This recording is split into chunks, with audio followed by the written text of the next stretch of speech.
we had very beautiful session. The first session was very good. We got a lot of insight. As we move ahead, we are, as I mentioned in the morning also, we are in a situation where looks like we are entering a new era in all aspects when we talk about new paradigm for mobility business. We are talking about mobility business, not automobile or automotive. That's the key word and the change, because we see the products in the mobility, the products and the vehicle or the devices that we use for mobility is going to completely change. We see new form of mobilities coming up. With this, we see like the way we produce car or design car, there's a huge change there. Same way, there's going to be a mega shift in the way or the manner we sell these products, we service these products.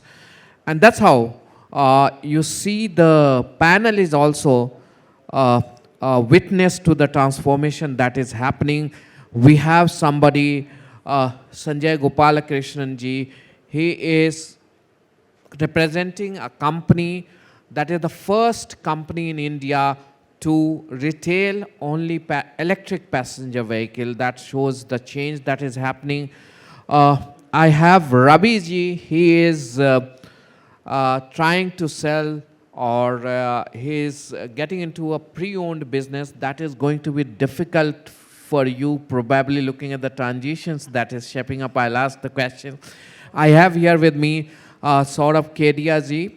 He has been a traditional automobile retailers, but he is trying to bring transformation in his business. He's trying to diversify or open up new avenues in the mobility business as well as in the other areas. We also have Saral Talwar. He quit his traditional automobile dealership and now he is doing multi-brand automobile retailing in electric vehicle space. So that's the spread, that's the change that we witnessed today.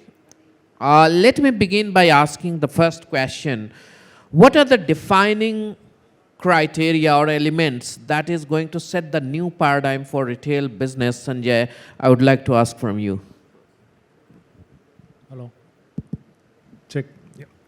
Thank you, Nabeel, and welcome all of you, and of course my panelist, co-panelist on various topics. I think, Nabeel, if you see, we are the first company to sell only electric vehicles in India. We started 1.5 years back.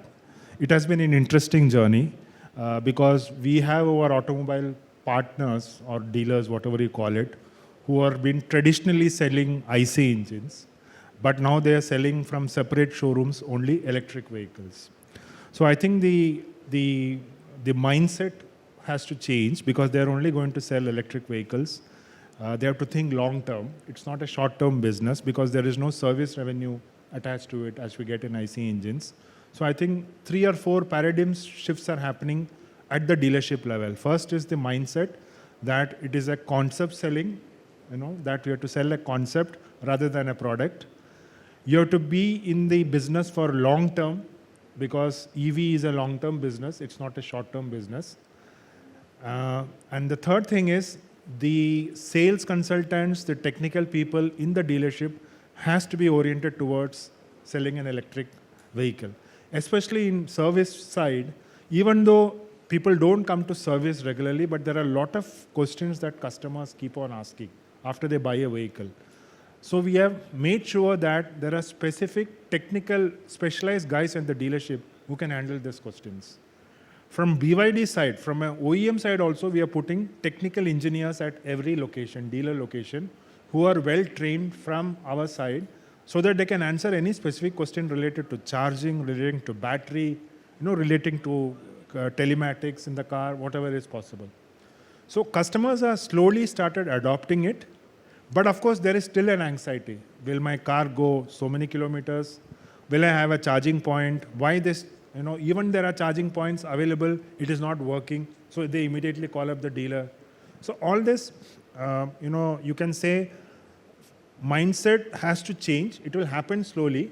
I think globally it is happening. So in India also it will start happening. When we have got a lot of models coming in, I think it will start happening. So I think these are the three main shifts which are happening. Long-term sustainability, they have to be in the business. Mindset of sales consultant and service technician to sell a concept to the customer. And of course, the customer has to accept it. And today, if you see in the industry, if you see across, the EV buyers are second-time buyers or a third-time buyer. You can hardly find out of the 100 EVs, maybe 1% is a first-time buyer. Most of them are second-time buyers, at least in the four-wheeler business. So I think probably that is a fourth change which is happening. So we have to convince an owning an IC guy to buy a EV as a second car or a third car. Okay. The key word that comes out, Sanjay, from you is that the mindset change is very important. And I put the question to you. Saurabh, you are a dealer. You mostly sell ICE vehicles. For a person like Sanjay, how easy it is going to be to convince you to go for an electric car dealership? What are the new paradigm that you see there? What are the requirements that you think? And what are the reluctance for you if you want to? And will you be open to taking up a EV-only dealership? I think in electric, there are two segments which we need to understand. One is the mass transit. So you have the buses which will have a larger impact as far as electric mobility goes. But car segment, I think I would like to disagree a little with what he said, because I think today customers are a lot more aware and a lot more ready for the change. It is only a question that today most of the people that I'm interacting with, they all feel that in the next couple of years, a lot of new products are going to come. At that time, they will have a wide range of choice like they have today in ICE. So they would like to wait for that choice once it comes, and then they will choose and buy. But as far as convincing to move from ICE to electric goes, I think the job is much easier today than it was 3 years or 4 years back. Today, consumers are ready to make that shift. It is only a question of getting the right mix, the product strategy or the right pricing point you can provide with the right features. Then I think customers are ready to go. And my experience is today consumers don't mind paying 1 lakh more, but they want all the features, they want everything in the car, and they don't want to compromise.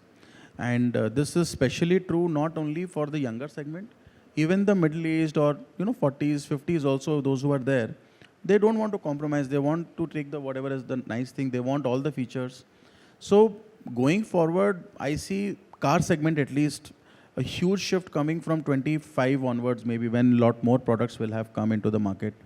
Buses is a different story. Buses, I think already it's in the process. By 25, 26, you will see all those vehicles start getting delivered because the government has already ordered a large number of vehicles. Once it starts coming on the road and people start using it, then even BYD has taken some orders, I think, and all products, once it comes, you will see a sea change in how the pollution levels are inside metros, especially with regards to the buses which were polluting so much earlier. That itself will be a big change. Definitely the public transportation vehicles are going to adopt electrification very fast.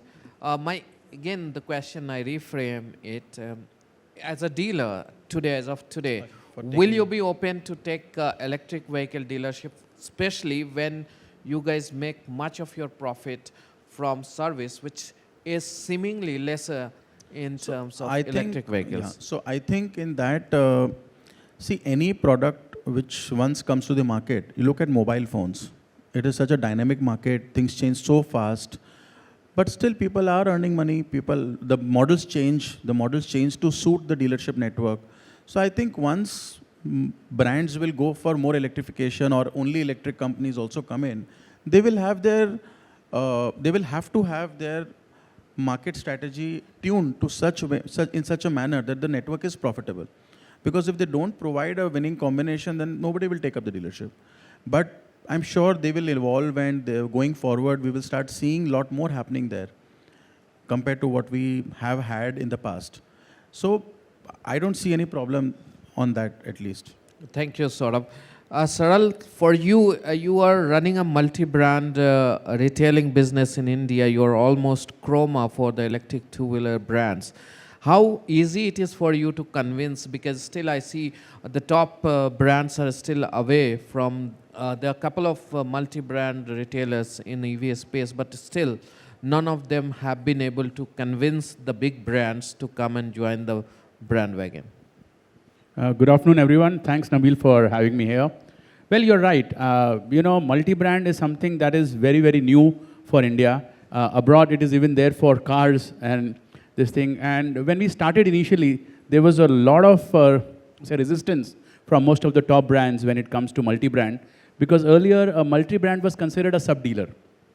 But if you see the number of players that have come today, just like Saurabh said about mobile phones, today EV two-wheeler especially, three-wheelers maybe not, four-wheelers and buses not yet, but two-wheelers is pretty mature now. There are more than 300, 400 players in India, out of which about 200-300 are importers. Still you have about at least 75 to 100 good manufacturers today who are manufacturing. But if you ask anybody, they would only know 3 or 4 names that will come in their mind, like Ola, Ather, and Hero. So what about the others? So it is going to be very important for a person, for any dealer. It is going to be impossible, or almost impossible, to make money by an individual brand, because no one brand is able to give complete range to the dealer. So today as a dealer, if you take any one brand, there is no guarantee that brand is going to continue supply. There is no guarantee that the brand can give you all the models.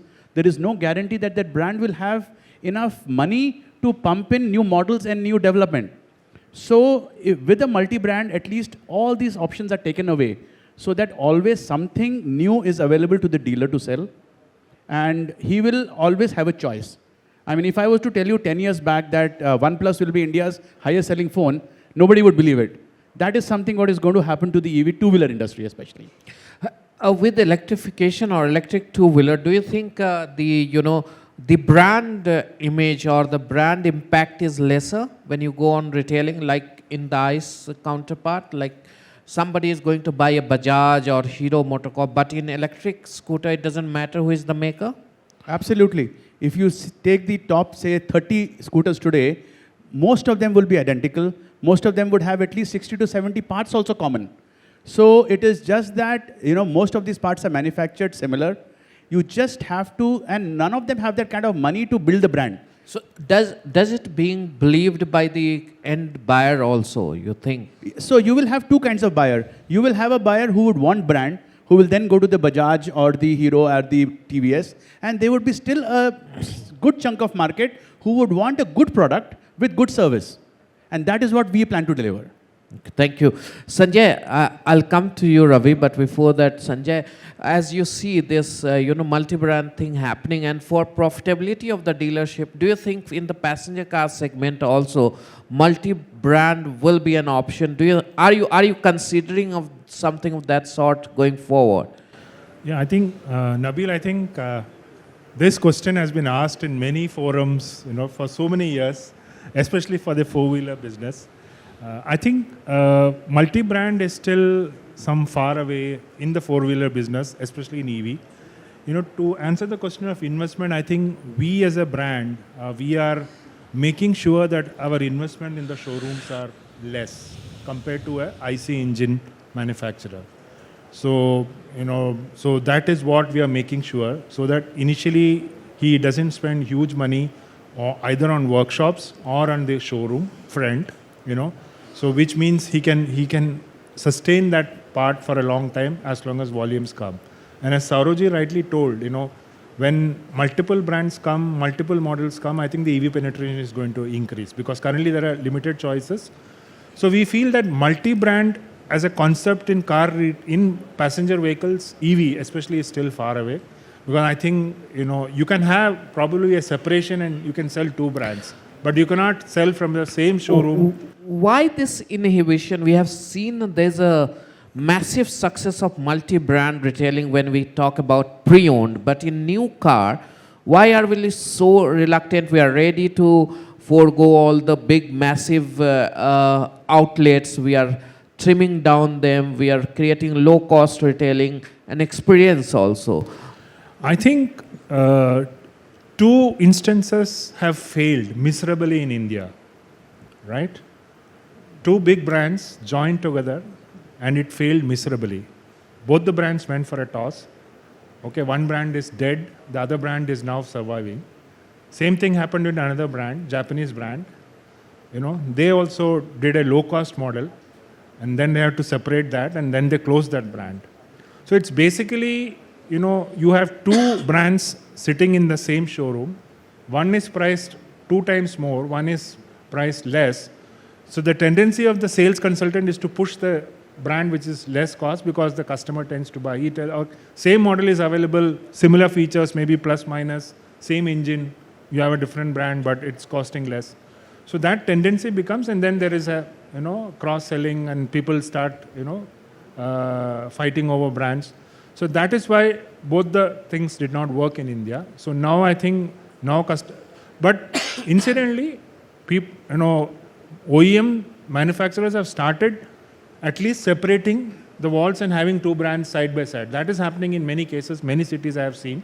That is happening, but not from the same premises. You can't sell X brand and Y brand together, which is not working in India because it's still far away, in India as a concept. Like the distributor concept in India is not working.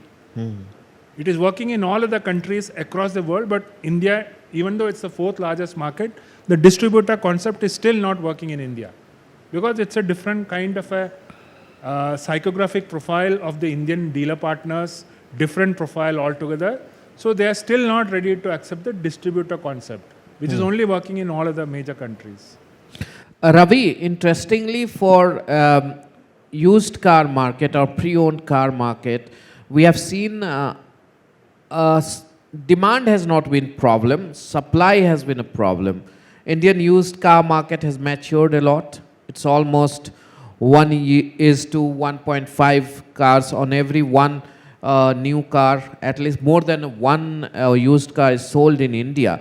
Now you have seen the supply chain crisis has impacted that new cars are not being adequately supplied in the market. So that means it is going to create a further challenge for you.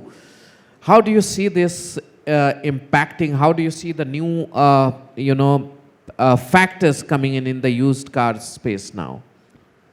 Thanks, Nabeel. I think it's a great question. But I think what's extremely important here to understand is India as an economy has grown. The demand has grown. But I think what's also happened here, which is extremely important to understand, is that transparency issues in new cars have not gone away. Okay? The organized share of the market still remains at 20%. The biggest problem that the market sees is high cost of customer acquisition. It's difficult to create a brand proposition for a transaction that's got a life cycle of once in 3 or 5 years. So I think cost of customer acquisition is extremely tight. But if you ask me from an imminent future where I see this getting resolved, is if you go back and start looking at where exactly are the low supply catchment areas in the market today, you'll realize they're in new car dealership stores. So new car dealership stores have aggregation which is cheapest by way of organic trade-ins that come through their doors. But I think what's extremely important is the foray of platforms and technology players now coming in and assisting new car dealers to go out there and put up far more robust used car businesses and further go out there and sweat their teams, their real estate, their service, their spares and all of that. And I think that's where the next level of growth is going to come from. So if you ask me where I see the problem being resolved, I think from an eminent future standpoint, I see new car dealers playing a far more active role in the retailing of certified pre-owned in their micro markets. And I think that's going to be an absolute necessity for the country. How do you see the business profitability, viability and sustainability when electric vehicle penetration increases, because the residual value of electric cars, electric vehicles are massively hit? So how are you going to deal with that kind of market situation, maybe 2 years, 3 years down the line? So I had this great conversation yesterday with Mr. Gopalakrishnan yesterday. We were at an event jointly, and we actually did discuss exactly that.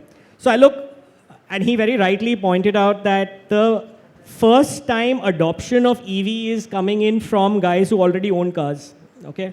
So the need and desire to have a very prominent exchange proposition for EV is necessary, to go out there and push the EV adoption one stage. But the second thing that's extremely important is that, and this I'm going to take a quote from what you said in your opening address, that we are at such a lovely, fantastic, stage in the evolution of the automotive space that we are witnessing something that's absolutely brand new that's going to be created. Nobody knows what the supply chain for pre-owned EV in this country needs to be. Nobody yet understands how recycling of batteries will really work. Nobody really understands, what RVs they're going to go out there and produce. But that's what gets me so excited, the fact that there is a problem statement that exists, and if you can solve that problem statement, you can then go out there and apply that as a product, process, or whatever, as a fit across the industry. So I'm super excited. I don't have the right answer for you, Nabeel, right now, but I don't think anyone has it at the moment. But I'm super excited at the fact that there is a problem statement that needs addressed. Thank you, Ravi. Before you add, I'll just put one question. There should be a solution here, like when OEMs start buying back.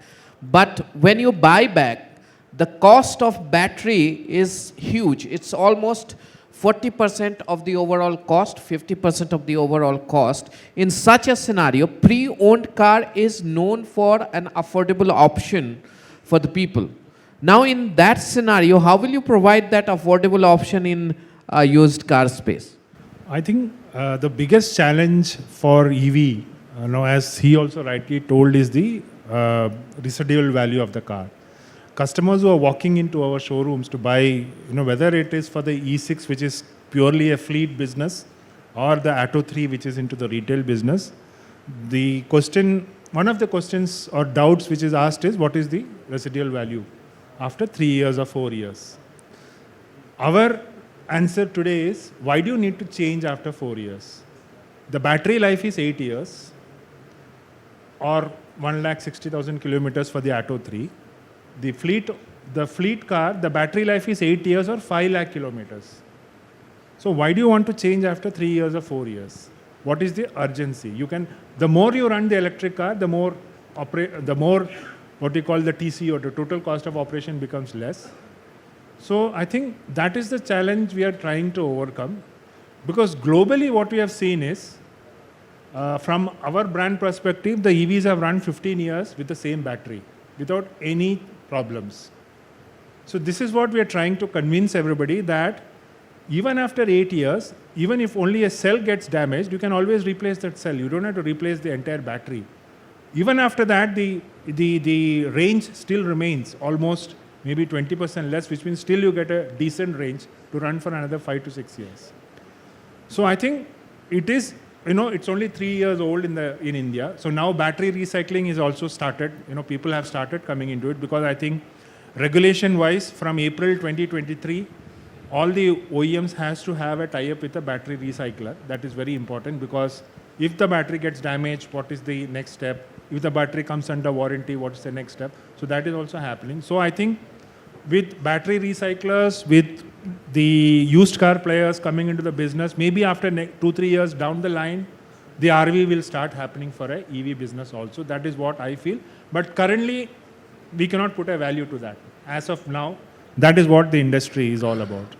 But Sanjay, I'll just like to point out, why will they like to sell the electric vehicle out? That's true for ICE also. Everybody, I think the audience will also agree that you get nowadays, passenger vehicles are personal vehicle, and it is more attached to your personality, your liking. You probably get bored after 2-3 years. He would agree that the average life of a new car is one owner keeps about 2 to 3 years only. So that will be true for EV also. But here they get a good value. But in EV, probably people will be reluctant that my life span for the vehicle is going to be very shorter. Should I spend that much or not? So I think in the IC engine, probably the evolution is taken over a long time, and now I think every 3 years there is a model change happening. There is a variant coming in, X plus, minus, So all those are happening. If you see in the EV, there are only in every model, wherever you took, there are 1 variant or 2 variants. And model changes are not going to happen so fast as an IC as of today. Globally, it might be happening, but in the ICE sector, it is different. After every 2 years or 18 months, there is a minor life cycle change. After 36 or 48 months, there is a full life cycle change. There is a product change happening for various reasons. It could be norms, emission norms, all those put together. But in EV, I think there is only a battery capacity change which happens. Either a smaller battery comes or a bigger battery comes. In terms of the exterior changes and mechanical changes does not happen much. You can have new models coming in, but I think currently as we stand today, this is what is happening in the EV industry, at least in India. So I think our job and the dealer's job, I think that's a major paradigm shift which is also to happen to convince the customer to keep the EV for at least 6 to 7 years, which will make sense for him to buy a new EV. You may be right to some extent, but I see that EV has even faster opportunity to, to change because of the OTA and all. So that is there. If we continue with this, it will not end. So let's ask another aspect of the retailing business, Saurabh. We have seen in the used car space or pre-owned car space, we have seen two of the big brands already, but dealership doesn't have we do not have a single dealership brand that is that well known. Is it because it has OEMs backing in the used car space where you have these brands, but there are brands which are not even backed by OEMs like Cars 24 and Spinny and Ravi kind of people. They have made big brands, How do you see this kind of brand being built in the new car retailing business? Why are we not able to scale up to that level? So Or you have too much of shadow from the OEM? So are you talking about the used car space or the new car space? New car space. New car space. So I think new car space, what traditionally has been happening is that once you set up a facility for a particular brand, then everything becomes very specific to that brand. Whether it's the new car, used car, services, other services, all of that completely tuned to that particular brand. And so for example, there would be large dealership groups who would have different brands ke liye different facilities, and at the back end they may have some synergies in order to push volumes or to make it more efficient. But on the front end of the customer, it is largely the manufacturers or the OEM brand which is more visible, more in front, barring few groups in every city, so which would be known by the dealership name as well. And coming to your point of why in used car, like for example, we see that there are large brands which are there online. Like you see, Sheerdrive, you can go to XYZ brands. So for example, for us, what happens is that the old car trade-in is basically to push the new car sales. It is not only to make business there. So we are not sourcing actively the old cars of other customers who may not be wanting to buy a new car from me. Because then it becomes counterproductive after a certain point where our people start buying the used cars and the new cars are being sold from somebody else. So these are some challenges which are there inherently in the older model of how we were doing business. And I think that will change going forward, and dealerships have to find ways to utilize the opportunities available within the system and to be able to push our own name and brand in front of the customer. So let's see how it evolves. So for example, we have seen a start in the two-wheeler space by them, and maybe as you see more and more electric brands come in and do better, maybe in four-wheeler also, we may see something like that happening. We don't know. I think jury is still out on that. I want to understand, why will somebody come to people like you when I can directly go to these OEMs because they're not asking for big bucks, Why will I come to you rather than going to the OEM and directly open the store? Well, I think it's kind of in continuation to your last question about brand. Now, to create brand, you need that kind of marketing, you need that kind of money power, which most of the OEMs, most of the EVs today don't have, EV two-wheeler companies. So somebody has to create a brand, and that is what Bikewo is trying to do, and some other multi-brand showrooms. So the whole idea is you will get the product at the same price, plus you will get variety.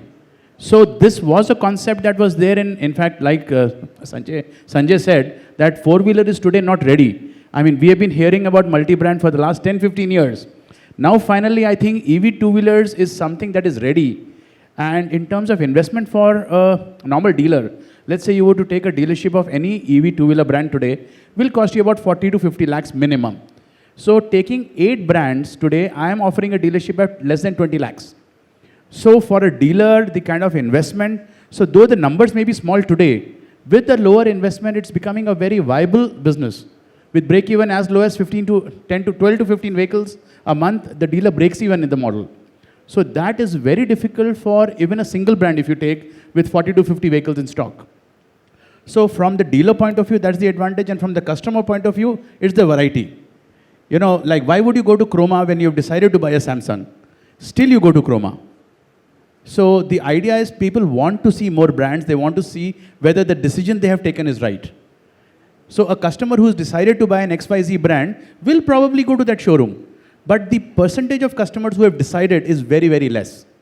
So it is the undecided customer, which I would put at about 85-90%, will want to come to a multi-brand where they can get more choices. The 10% customer who have decided a brand, he will go to that brand. So Nabeel, I think, I'm sorry, I'm just interjecting. please. So I think what he is offering is choice to the customer. And what we are offering as a traditional place, we are offering trust to the customer. In spite of all the big brands being there who are doing only used cars, still customers come to us, sell to us at a lower value in their minds because they trust us more than the other party. So don't you think both are complementary to each other? Not always. So there are some customers who may not mind having lesser choice, but they would want to go to a trustworthy place and they would want to deal in a very transparent manner. And they want that they will not be cheated, the documentation will be in place, the dealer won't run away, the people will still be there. I think that also creates a huge differentiator on how they actually conclude the transaction. Okay. So how do you build the trust? In fact, on the contrary, we, in the EV two-wheeler space today, OEM trust is much, much lesser today. So it is actually more important, like you come from a traditional background where the OEM trust is very high. But in EV space, trust on OEMs, probably barring 4 or 5 brands, they're not even known. So it is important that somebody like us, we are actually bringing in the trust. We have actually launched 5 years bumper-to-bumper warranty on our EVs from 1st of March. The idea is to tell the customer that you buy a vehicle from us, you will get service, you will get trust, irrespective whether the OEM remains or not. Because in EV two-wheeler space, it's the other way around. There is a very high likelihood that an OEM who's there today may not be there tomorrow. So that is why he needs that local trust of the dealer, the person who he knows next door and who he knows is in his area. So it's actually the other way around for us. So how do you do this? You do not have legacy behind you. How is it going to be, trust factor when you announce such thing? Because in the past, we have seen some of the electric two-wheeler companies early stage. I'm talking about 8-9 years ago. They came, they offered everything, lifetime warranty and everything, but they disappeared. So in such a history, how are you trying to rebuild that trust? Great question, actually, Nabeel. And in fact, with us also in the last 1 year, there has been almost 3 manufacturers who are today not there. So we are trying to tell the customer, irrespective of that, we will be giving service, and we are continuing to do that. So, and using the local dealers, people trust the dealers. Saurabh, understand, I've been into dealership in a background for 25 years. A person comes to the dealership, he knows this dealer will be there. Whether the company sitting in XYZ area is there or not, I know this guy.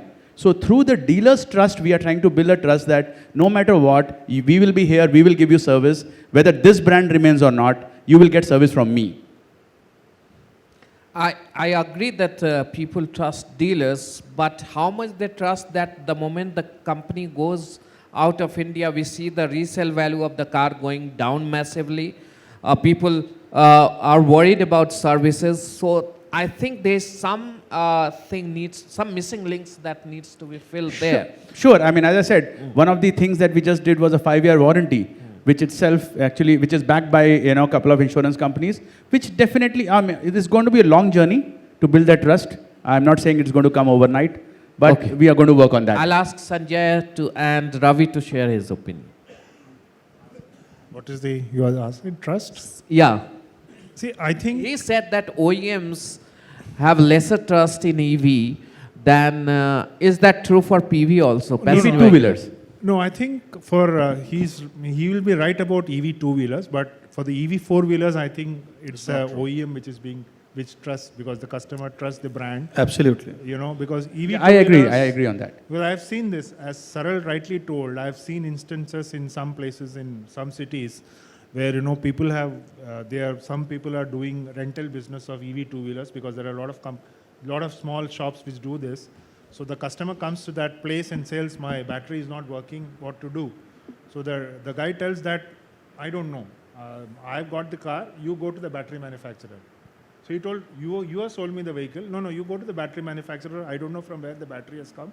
So you go to the battery manufacturer. But in EV, it's a high value product, comparatively very high value product. I think the customer sees the OEM brand, and then of course followed by the dealer brand, who is servicing that. So both are important for passenger vehicle as of now, because I think first he sees the brand OEM, then the dealer principal, who is known in that area, who is well known to the customers. So both plays a very important role in the EV space currently, because all are established brands for EV. Ravi, what's your feedback to this? When it comes to brand, OEM, how influential is the OEM brand? That when somebody comes to buy a used car, or how much Sheerdrive is the driver for people to come and buy used car? I think I'll break this up into two parts. One is, talk about what Saral was saying, and then to add what Mr. Gopalakrishnan here said. And it's important that I fix that one loop which you would asked him, which is that, if you're a comparatively new brand, how do you go out there and create adequate trust for your customers to go out there and make the adoption for your brand? I think that comes by buyback values. I think that's going to be right up there. It's extremely imperative that stays somewhere there. Support, service, of course, is hygiene, and I think it's essential. But the brand push really comes from buyback values, which I think will eventually start coming into play. The big reason why I think, and again, this is circling around that same conversation you had, which is why multi-brand car, platforms don't exist, dealerships don't exist, but bikes do exist. And I think it's primarily on the account of the brand push on cars being much more, because of the capex gone into it is far more. To your question, does brand play an extremely important role in terms of a used car push? In a market like India, yes, it does. But I think I think the customer expectation today is transparency. Can you tell me more about the car that I'm buying? What's its journey been? Pretty much like a Carfax report that sits out in the US. It doesn't exist out here in the country. And I still honestly believe the people who are most closest to providing that is the new car infrastructure that exists in the country. Because the car gets serviced there, the car has come there, the insurance policy is probably been issued by there, they understand the entire journey, they have all of that information.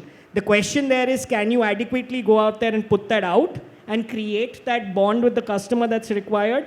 And if you do that, you may go out there and erode the new car badging because you've provided great trust on the used. And I think that's going to be imperative moving forward. Let's move to the next big change that we are seeing in the automobile retailing is the data is becoming very important for you to generate sales, to bring customer satisfaction. Can you give us a sense what is happening there? How are we progressing? What are the key drivers in terms of technology? How much of data analytics is working? How much of all this AR, VR is working? What would be the share of physical outlets versus virtual outlets that you see? So I think data versus physical and virtual outlets are different, paradigms altogether. Data, yes, we analyze customer data, whatever we have in our internal systems, what kind of customers are coming in, what kind of consumers, what are they doing, all those things are analyzed both at the OEM end as well as the dealer end, because both of us get data and then we analyze, first car purchase, second car purchase, what is he using the car for, what is the kind of consumer profile he has. So all those data is analyzed in a big way. And then based on that, campaigns are devised, digital, physical, ATL, BTL, all those campaigns are devised based on the consumer profile. Because when we launch a brand, we know that brand is targeted towards a similar kind of consumer profile. So for that, we have got various options, to target that guy, whether it is digital, Google, Facebook, BTL, hoardings, whatever, that we decide. That is data. Coming to the physical or virtual part, I think, yes, consumer does lot of research on internet before coming to the showroom. He has made up his mind, especially in the electric vehicle space, whatever we know, that yes, he has made up his mind. I want to buy an electric car. I have such options. So, but let me go and see the car. There is a physical touch to it. In India, still, retailing, that physical world is happening. It will coexist, but I think people are coming to the showrooms because for an electric vehicle space, you have to test drive the car to feel the car. You have to feel the interiors. You have to feel how the vehicle is performing. So you have to do a test drive. It's a must for the conversion into the booking. I think my dealer, Mr. Kedia, is also, he will also, second that because test drive is a must even today. So I think it is going to be a coexistence. Even I think I told in some other forum also, even globally if you see, it's not that dealers are shutting down. People are opening dealerships. Even in a country like Australia, a distributor is opening 25 dealerships. They are all matured, developed countries, whatever the economies where digital, everybody is on Facebook, mobiles, everything, But still they are opening 25 dealerships. Why? So I think it is going to be a coexistence in terms of this thing because finally the customer has to see the dealer partner, he has to see the sales consultant because the customer identifies a sales consultant, and then the sales consultants and the service advisor actually gets in touch with him for future referral sales, future, communications. So I think that physical world is going to remain. So physical, that's what you... Saurabh ji, just want to understand one thing. We have seen a lot of new business opportunities emerging in the mobility space we are talking about. And these are very natural progression for dealers like scrappage unit or a shared mobility unit or a charging infrastructure or a fleet company. For you as a dealer, because we see that the revenue opportunity, the business opportunity will be shrinking, whatever we say after electrification. So what are those business that you are exploring as a entrepreneur that you think will be your natural progress? So I think on the commercial side of things, we are definitely looking at scrappage as a option. But there is some concern because it's all related to the government policies and their approvals, and they are all dependent on individual states. So depending on how each state, how aggressive each state is, we will see that moving forward. But that has to come because the way government has now mandated scrappage, so that will be a significant business opportunity. Mobility services and also operation and maintenance of civic infrastructure. Transport infrastructure within any city is also a large business opportunity, which also we are looking at and we are trying to see what we can do there. Once electric comes in, then having an electric fleet and looking at corporate leasing or these kind of things also become an option because then the biggest fear that any dealer had was the fuel theft.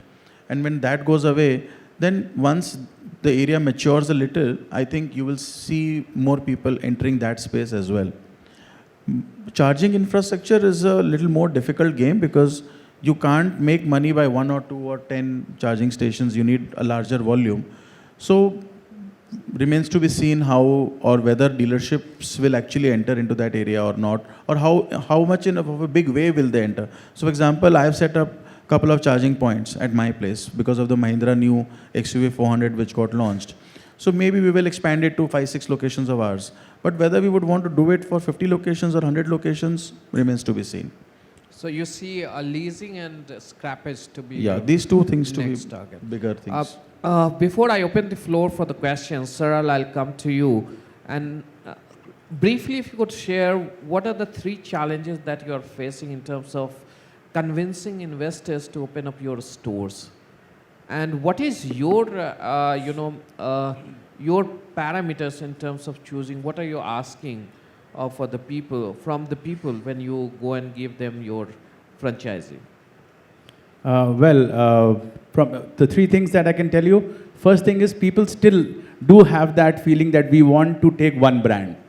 So that I think is because of the traditional ICE engines and all these years in India, the automobile industry being a one brand dealer, So people still, in spite of seeing the thing, they still prefer to go for a one brand. So that I think is a big challenge that still will take time to change.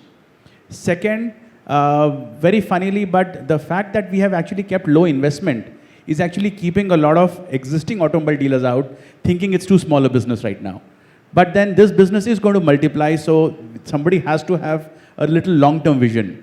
So that I think is a second challenge, that the investment right now is low, which is in a way very good because the service revenue and all is going to be very low. So that is why with the low investment, only the break-even can become faster. And third, the mindset that multi-brand is a sub-dealer, I think is still yet to change. So these three things are some challenges that today we are facing in the multi-brand business. And what do you expect from your partners? Basically, we are, our business model is so vibrant that a person with just 20 lakhs of investment today can start a dealership. So we are expecting somebody who's passionate about the future, need not be from the automobile line, but wants to enter. I think it's a great entry point today for somebody who wants to enter an automobile line without having an existing automobile experience. Thank you. Now I'll open the floor for the question. If you have question, please raise your hand. The mics will be made available to you. Yeah. The gentleman over there.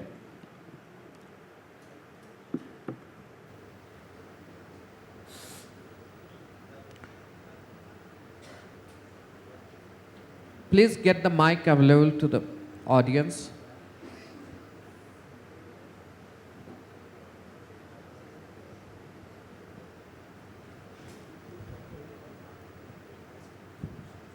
Hi.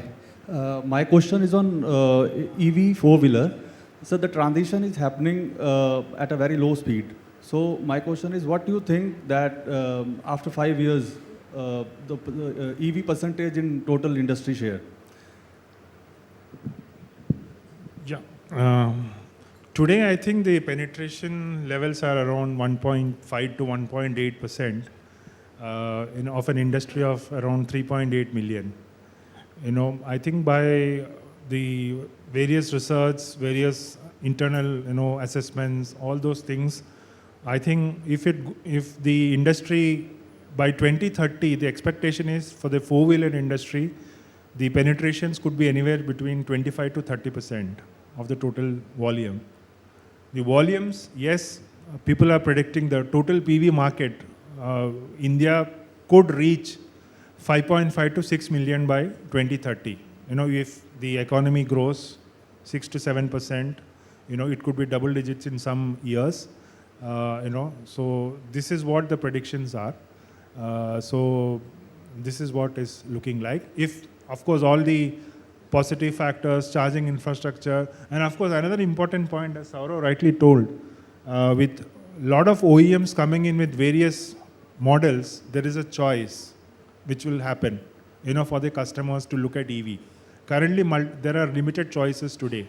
So once that comes in, I think we feel that 2025 to 2030 is going to be the inflection point for EVs in India. Thank you. One more question, sir.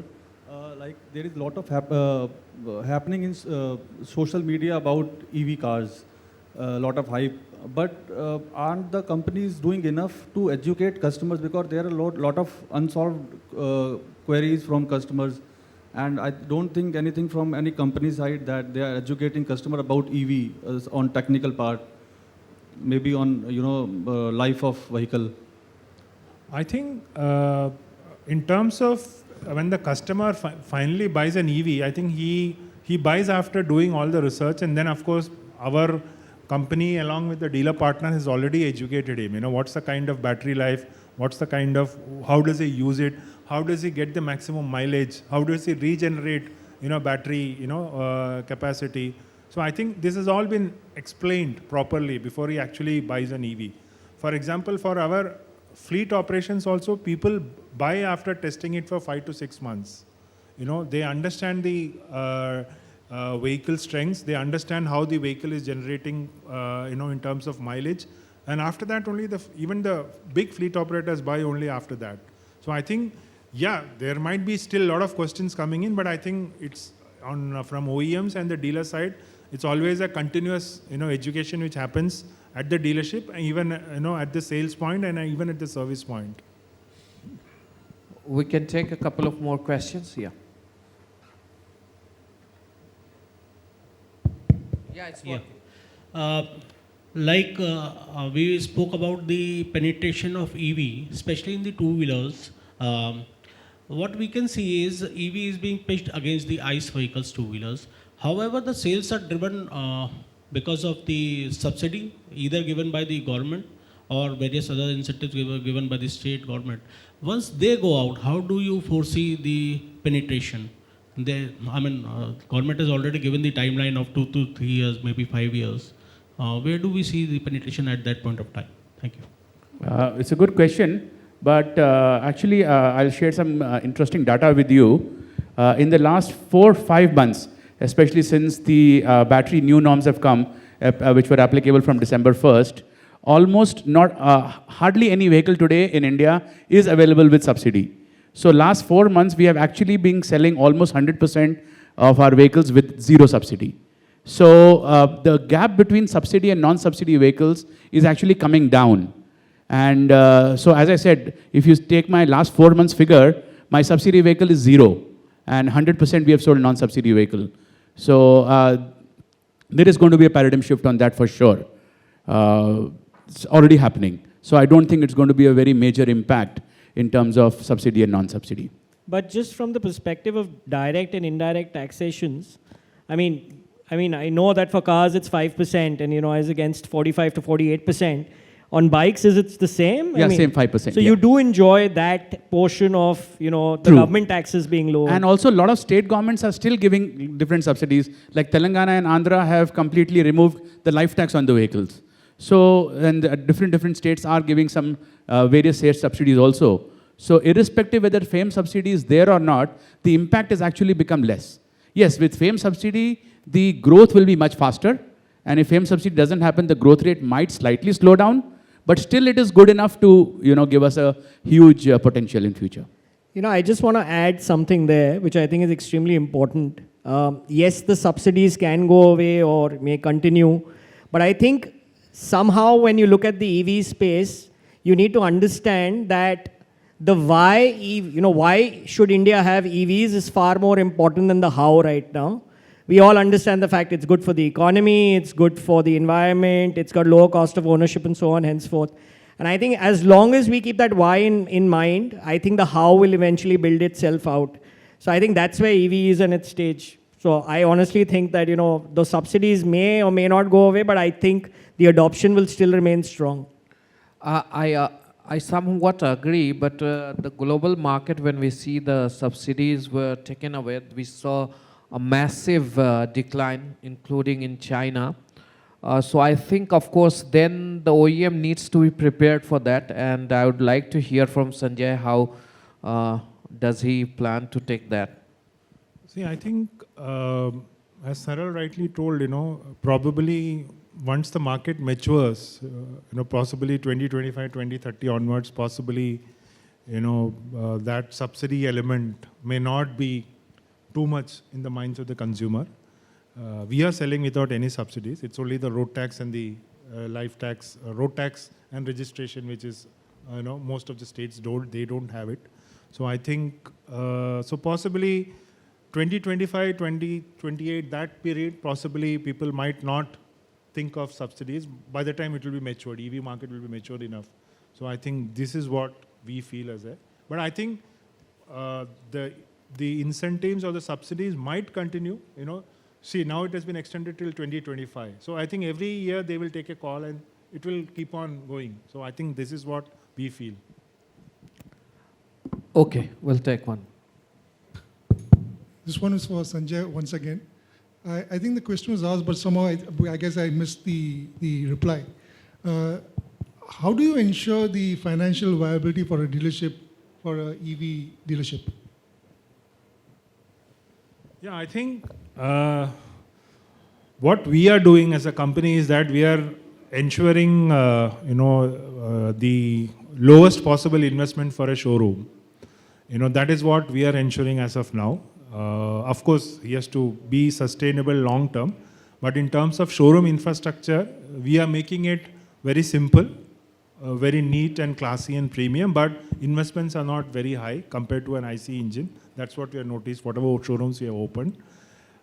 Workshops are going to be small based upon the requirement. That is what we are looking at it.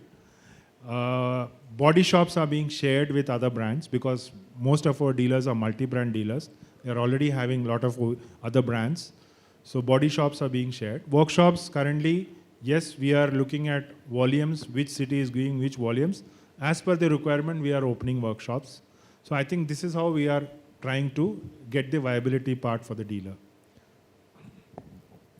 So one last question. Yep. Thank you, Nabeel. Sanjay ji, my name is Manish Agrawal and I work for an organization named as Ready Assist, who is currently partnering for this event.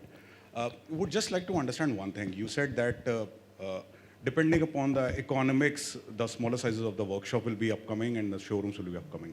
Are you also thinking in terms of sharing the technology? Why I'm asking this question? Technology in the sense towards the workshop, towards the service part, because once you will start moving from the tier 1 cities to the tier 2, tier 3 cities, definitely viability will be the bigger question. But if there is one or the other partner like Ready Assist or maybe some other organization who is available to share that workshop load, so don't you think that will become much more viable in two sense? One, from the organization economic side, and second, from the customer side. So I'll connect this point also, that if this kind of partnership happens, even the customer sees it from the trust and much more within reach towards first side of the picture. So your thoughts, please. Thank you. See, currently I think, from a overall passenger vehicle perspective, I think most of the sales are happening in tier 1, possibly tier 2 towns. 95% of the sales, maybe 1 or 2 here and there, could happen from very remote locations. So, it's a long-term proposition to look at that when we go to the tier 3 towns. Then, of course, all other OEMs go there. So I think currently, yes, as you rightly told, we are limiting our workshop space. Sharing with other people, it depends on customer liking, because customers, still, even in IC engine, even though you have a lot of garages, a lot of roadside mechanics happening, but still maybe 40-50% retentions are there. Even in some brands, it's almost up to 70%. People still have that trust with the dealer workshop because they are OEM trained and all those things. So in the EV space, maybe in the two-wheeler, because it's a different brand ball together, so maybe people are coming. But in the four-wheeler space, I think EV is still a long way to go, especially go to a new shared facility workshop with a new brand. It might take longer time, but we are not sure as of now. Thank you so much, Sanjay, Ravi, Saurabh ji and Saral ji. It was indeed a very insightful discussion. Thank you so much, everyone, for being such a nice audience. Thank you so much.